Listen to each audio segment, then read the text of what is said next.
नमस्कार, मी पंजाब हवामान अभ्यासक मुक्काम पोस्ट कुगळी धामणगाव तालुका शिरूर जिल्हा परभणी. तर आज आहे 14 जुलै 2024. आजपासून परत एक शेतकऱ्यासाठी अंदाज आहे आणि मी आज आहे जिंतूर तालुक्यामध्ये येलदरी धरणावर आहे.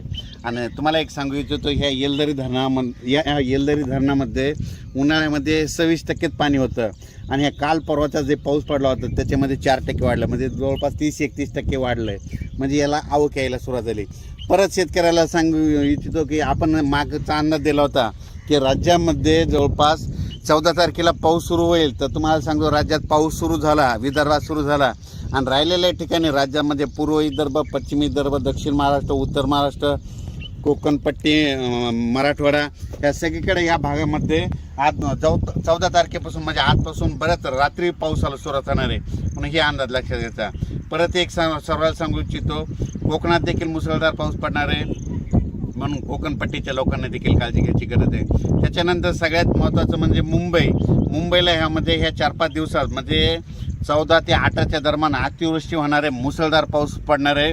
म्हणून मुंबईच्या सर्व जनतेने काळजी घेण्याचं हे करावं. पुलाच्या फरशीव पाणी आल्यास पुढे जाऊ नका आणि ही सगळ्यांना विनंती आहे. त्याच्यानंतर सर्वांना शेतकऱ्याला सांगू इच्छितो, राज्यामध्ये 14, 15, 16, 17, 18पर्यंत पूर्व विदर्भ, पश्चिम विदर्भ, दक्षिण महाराष्ट्र, उत्तर महाराष्ट्र, कोकणपट्टी, खानदेश, मराठवाडा सगळ्या भागामध्ये दररोज 2-2 दिवस मुक्काम घेत पाऊस पडणार आहे म्हणून हा अंदाज लक्षात घ्यायचा.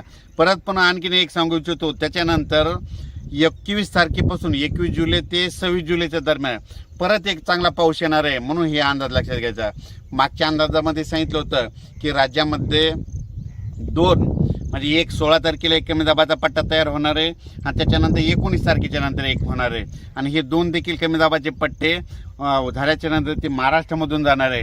आणि योगायोगानं तुम्हाला एक सांगतो, आता सध्या पंढरपूरची यात्रा आहे. हा पंढरपूरच्या यात्रेकडे म्हणजे आता मध्ये 15 उद्याचा पाऊस, 15, 16, 17चा पाऊस पंढरपूर, सातारा, सांगली, सोलापूर, कोल्हापूरमध्ये तिकडे देखील पडणार आहे. परभणी, नांदेड, बीड, जालना, संभाजीनगर, नगर जिल्ह्यात देखील चांगला खूप पडणार आहे.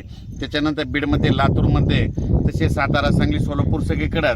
त्याच्यानंतर पूर्व विदर्भ, पश्चिम विदर्भ म्हणजे पूर्व विदर्भाचे 6 जिल्हे, पश्चिम विदर्भाचे 5 जिल्हे म्हणजे ह्या 11 जिल्ह्यात देखील म्हणजे ह्या 4-5 दिवसाचा पाऊस चांगला पडणार आहे म्हणून हे सर्वांनी लक्षात घ्यायचं.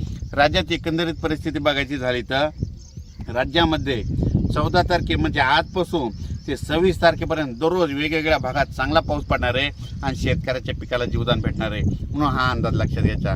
अचानक वातावरणात बदल झाला तर लगेच एक मेसेज दिला जाईल. पण या पावसामध्ये म्हणजे आज 14 जुलै ते 26 जुलैच्या पावसामध्ये जे छोटे छोटे तळे असतील ते भरून जातील, पण मोठे मोठे असे जे धरण असं त्याच्यात 2-3% मात्र पाण्याची आवक येणार आहे म्हणून हा अंदाज लक्षात घ्यायचा.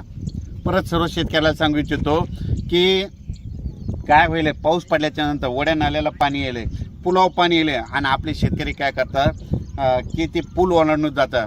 माझी विनंती आहे की पुलाच्या फरशीव पाणी आल्यास पुढे जाऊ नका म्हणून ही सर्वांना कळकळीची विनंती. अचानक वातावरणात बदल झाला लगेच एक मेसेज दिला जाईल. धन्यवाद.